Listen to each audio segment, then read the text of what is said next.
les acquis de l'alternance. Malheureusement, près de 2 ans après, les divergences qui persistent entre les parties signataires de cet accord plombent les ailes de l'espoir de notre envol vers le développement.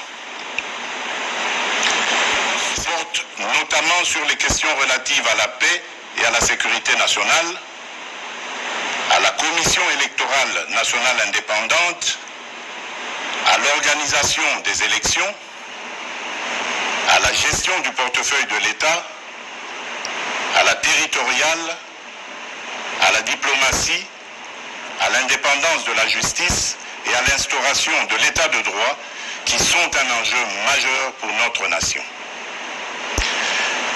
L'importance de ces questions me convainc qu'elles ne doivent être laissées à la merci d'un seul groupe politique. Elles nécessitent un large consensus national. Mes chers compatriotes, la tâche que vous m'avez confiée est immense. Elle comporte dans l'urgence les objectifs ci-après. Rétablir la paix là où elle est compromise et la consolider là où elle existe. Construire la démocratie.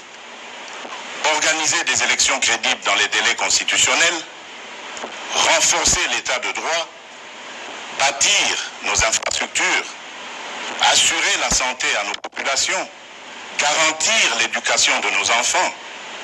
Donner une perspective économique à notre jeunesse et promouvoir davantage les droits des femmes. Face à l'ampleur de ces défis, le peuple n'accordera aucun pardon à ceux qui, dans la classe politique, s'évertueront à créer ou à entretenir des entraves au progrès, animés qu'ils sont par une simple stratégie de survie politique ou de positionnement individuel, par la haine tribale, la rancœur ou par la poursuite de la prédation en toute impunité. À ce propos, je salue l'effort d'abnégation de ceux qui, dans tous les camps, se sont démarqués de ces antivaleurs.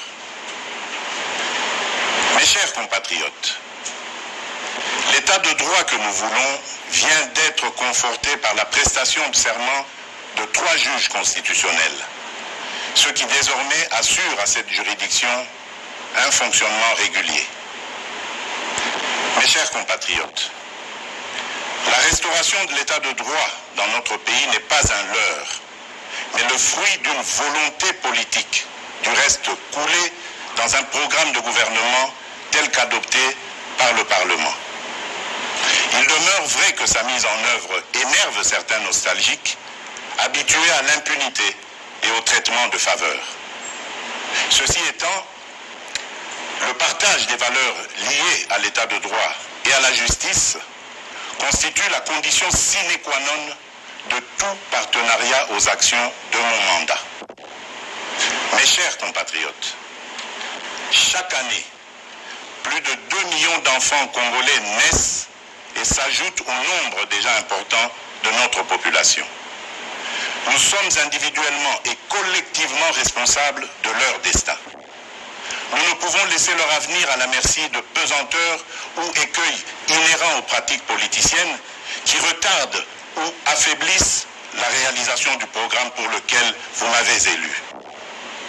En tant que chef de l'État, représentant de la nation et symbole de l'unité nationale, j'assure par mon arbitrage, en vertu de l'article 69 de la Constitution, le fonctionnement régulier des pouvoirs publics et des institutions, ainsi que la continuité de l'État.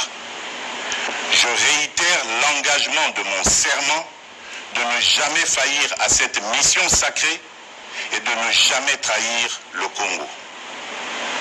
Je ne laisserai aucun engagement politique de quelque nature que ce soit primer sur mes prérogatives constitutionnelles et sur l'intérêt supérieur du peuple congolais. Je ne transigerai avec les intérêts supérieurs de la nation. Je ne céderai jamais la moindre portion de notre souveraineté nationale. je ne ménagerai aucun effort pour préserver la paix et l'unité nationale.